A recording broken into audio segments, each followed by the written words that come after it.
সোণাৰীত ভয়ংকৰ পথ দুৰ্ঘটনা সংঘটিত হৈছে। গৰুক মহতিয়াই পথত বাগৰি পৰিলে মহেন্দ্ৰ থাৰ। দুৰ্ঘটনাত থিতাতে নিহত হৈছে নাফুকৰ দীপজ্যোতি ফুকন।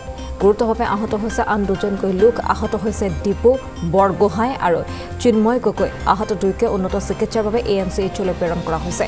টিয়ক ৰজাবাৰীত নিশা দুৰ্ঘটনাটো সংঘটিত হৈছে। গুৰুতৰভাৱে আহত হৈছে দুজনকৈ লোক। এজন লোক থিতাতে নিহত হৈছে। সোণাৰীত এই ভয়ংকৰ পথ দুৰ্ঘটনাটো সংঘটিত হৈছে।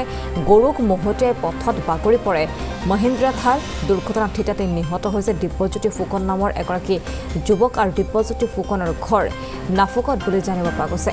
গুৰুতৰভাৱে আহত হৈছে আন দুজনকৈ লোক। আহত হৈছে দীপু বৰগোহাঁই আৰু চিন্ময় গগৈ। দুয়োকে উন্নত চিকিৎসাৰ বাবে AMCHলৈ প্ৰেৰণ কৰা হয়।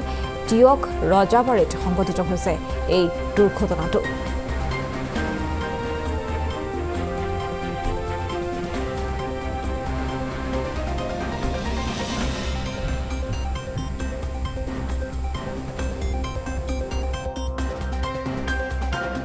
ৰাতি 12মান বজাত মোৰ ঘৰত আলহী আহিছিলে। মই আগবঢ়াব গৈছিলোঁ। সেইটো সময়তে খুব মানে তীব্ৰবেগী ঠাই এখন এইফালৰ পৰা আহিছিলে আৰু এইফালে গৰু কেইবাটাও শুই আছিলে আৰু 3টা গৰুৰ ওপৰত উঠাই থাৰখন আনবেলেঞ্চ হৈ পেলাই 3-4 পাল্টি খাই পেলাই প্ৰায় অকণমান দূৰত গাড়ীখন পৰেগৈ আৰু খুব স্পীডত আছিলে গাড়ীখন।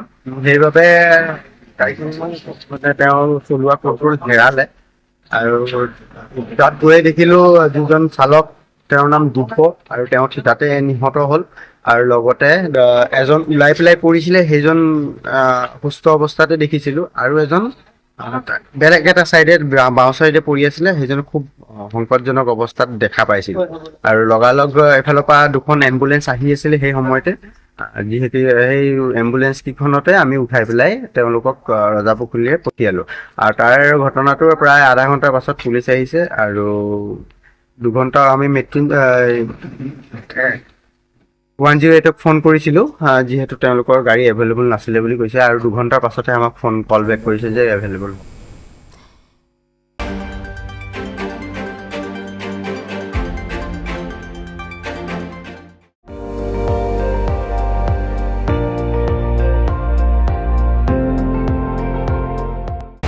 আপুনি চাই আছে ND24, সৰ্বশ্ৰেষ্ঠ নহয় সৰ্বোত্তমৰ দৌৰ।